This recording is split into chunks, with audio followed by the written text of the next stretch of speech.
سورہ کہف کی فضیلت فرمان مصطفیٰ صلی اللہ علیہ وآلہ وسلم ہے، جو جمعہ کے دن سورہ کہف پڑھے اس کے لیے 2 جمعوں کے درمیان ایک نور روشن کر دیا جاتا ہے، جبکہ ایک روایت میں ہے کہ جو شب جمعہ کو سورہ کہف پڑھے اس کے اور بیت العتیق کے درمیان ایک نور روشن کر دیا جاتا ہے۔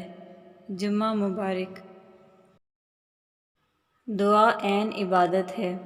حضرت نعمان بشیر رضی اللہ تعالیٰ عنہ سے روایت ہے کہ حضور نبی کریم صلی اللہ علیہ وسلم نے فرمایا، دعا عین عبادت ہے۔ پھر آپ صلی اللہ علیہ وسلم نے بطور دلیل یہ آیت تلاوت فرمائی، اور تمہارے رب نے فرمایا ہے کہ تم لوگ مجھ سے دعا کیا کرو، میں ضرور قبول کیا کروں گا۔ بے شک جو لوگ میری بندگی سے سرکشی کرتے ہیں وہ عنقریب دوزخ میں ذلیل ہو کر داخل ہوں گے۔ جمعہ نہ پڑھنے والوں کے لیے وعید۔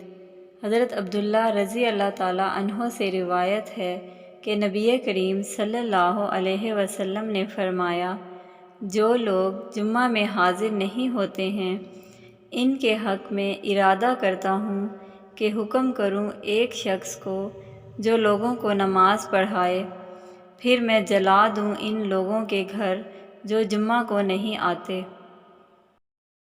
الحدیث: اگر لوگوں کو فجر اور عشاء کی نماز کا ثواب معلوم ہو جائے تو گھٹنوں کے بل گھسیٹتے ہوئے مسجد میں آئیں۔